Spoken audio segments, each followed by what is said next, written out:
BRS party నాయకుల విధానం ఎట్లా ఉందంటే దొంగే దొంగ దొంగ అని అరిచినట్టుగా ఉంది.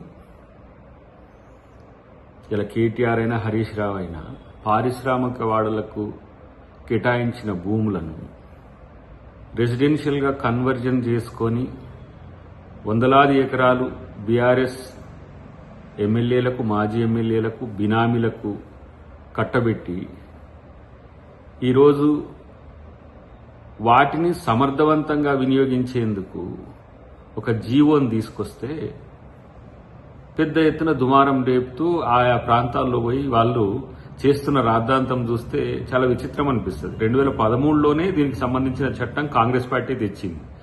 ఫర్ ఎగ్జాంపుల్ బాలానగర్ కానీ, పటాన్ చెరువు కానీ, నాచారం, మౌలాలి, రాజేంద్రనగర్ ఈ ప్రాంతాల్లో, ఈ పారిశ్రామిక వాడల్లో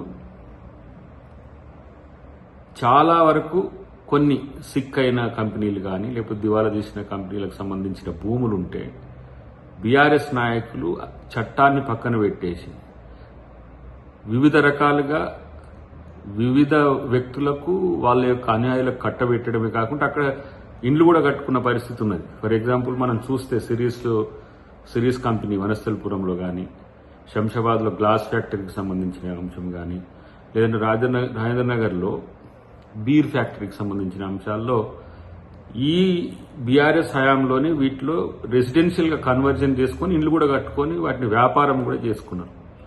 అయితే ఈ విషయంలో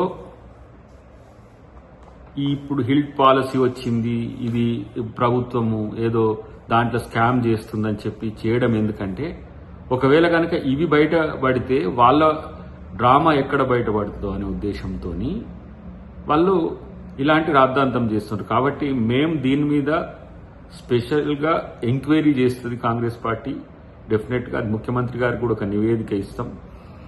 మేము ఇవ్వబోయే నివేదిక కూడా ఏంటంటే తెలంగాణ వచ్చిన దగ్గర నుంచి, తెలంగాణ ఏర్పాటు అంటే గత 10 సంవత్సరాల నుంచి ఈ పారిశ్రామిక వాళ్లకు సంబంధించిన భూములు ఎవరెవరికి కేటాయించిండ్రు, ఏ ప్రాతిపదికన కేటాయించిండ్రు, ఏ విధంగా అక్కడ ఆక్రమణలు చేసిండ్రనే అంశం మీద ఒక సమగ్ర నిజ నిర్ధారణ చేసి ముఖ్యమంత్రి గారికి మేము రిపోర్ట్ ఇస్తాం.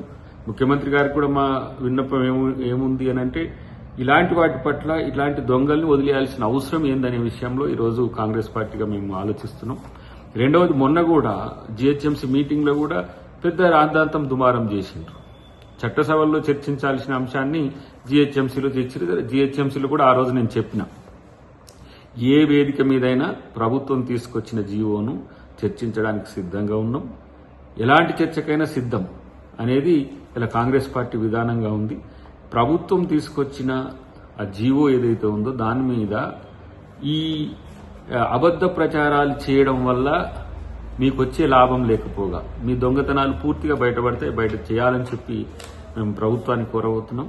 కాబట్టి ఇప్పటికైనా మీరు కనీసము మీరు చేసిన దొంగతనాలను ఒప్పుకోకపోగా ప్రజలకు, ప్రభుత్వానికి మంచి జరిగే చర్యలు ముఖ్యమంత్రి గారు తీసుకుంటే ఇలాంటి అబద్ధ ప్రచారాలు చేయడం అనేది ఎంత మేరకు సమంజసం అనేది మీరే ఆలోచించుకోవాలని చెప్పి తెలియజేస్తున్నారు. డెఫినెట్గా త్వరలోనే దీని మీద ఈ పూర్తి స్థాయి ఎంక్వైరీ మేము నిజ నిర్ధారణ కమిటీ చేసి ముఖ్యమంత్రి గారి దృష్టికి తీసుకొస్తాం.